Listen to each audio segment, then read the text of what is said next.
Bangladesh Students League stands for justice, peace, and a free Palestine, and in solidarity with the ongoing global student movement.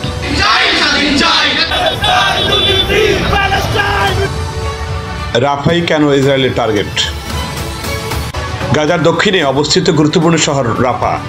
অবরুদ্ধ অঞ্চলটির ছোট্ট শহরটিতে 14 লাখ বাস্তুচ্যুত মানুষের বসবাস। গাজার লাইফ লাইন হিসাবে পরিচিত শহরটি এখন ইসরায়েলের যুদ্ধ ময়দান। মঙ্গলবার থেকে স্থানটিকে নিজেদের নিয়ন্ত্রণে নিয়ে এসেছে ইসরায়েলি সেনারা।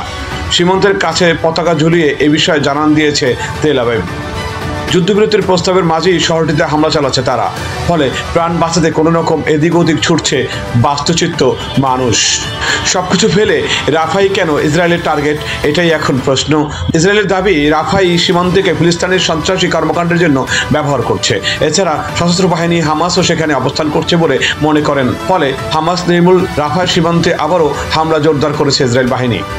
এছাড়া ভৌগোলিক অবস্থান থেকে বিবেচনা করলেও রাফা ফিলিস্তিনের জন্য অত্যন্ত গুরুত্বপূর্ণ শহর। গাজা উপত্যকা ও মিসর সীমান্তবর্তী অঞ্চলে শহরটিতে অবস্থিত। মিসরের দিক থেকে এটি উত্তর সিনাইয়ের প্রশাসনিক শহর। রাফাই সীমান্ত দিয়ে গাজার অভ্যন্তরে বেশিরভাগ ত্রাণ সামগ্রী প্রবেশ করে।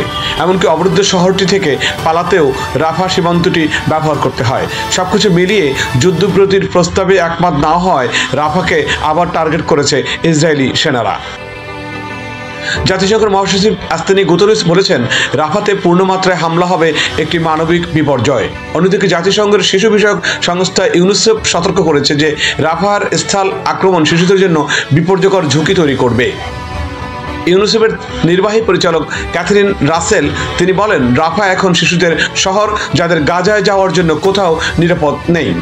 যদি বড় আকারে সামরিক অভিযান শুরু হয় তবে শিশুরা কেবল সহিংসতার ঝুঁকিতে থাকবে না, বরং বিশৃঙ্খল ও আতঙ্কের ঝুঁকিতেও থাকবে, এবং এমন সময় যেখানে তাদের শারীরিক ও মানসিক অবস্থা ইতিমধ্যেই দুর্বল হয়ে পড়েছে। একজন মুখপাত্র বলেছেন, রাফা সীমান্তে বন্ধ করার ফলে হাসপাতালের জন্য প্রয়োজনীয় ওষুধ, চিকিৎসা সরঞ্জাম এবং জ্বালানি বহনকারী ট্রাকগুলোর প্রবেশে বাধা দেওয়া হচ্ছে বর্বর ইসরায়েলি সেনাবাহিনী। সভ্য যুগে এই অসভ্য ইসরায়েল বাহিনীকে ধ্বংস করার জন্য মুসলিম দেশগুলো এখনও কেন এগিয়ে আসছে না, সেটি মুসলমানদের প্রশ্ন। মুসলমানদের জেনে রাখা উচিত, মহান আল্লাহ রাব্বুল আলামিন কালকে যখন প্রশ্ন করবেন, আমার বান্দারা বিপদে ছিলে, তোমরা তখন ভালো ছিল, তোমরা কেন তার সাহায্য এগিয়ে আসো নাই, তখন মুসলিমরা কি জবাব দেবে, সেটি এখন প্রশ্ন। স্বাধীন সংবাদ, ডেস্ক রিপোর্ট।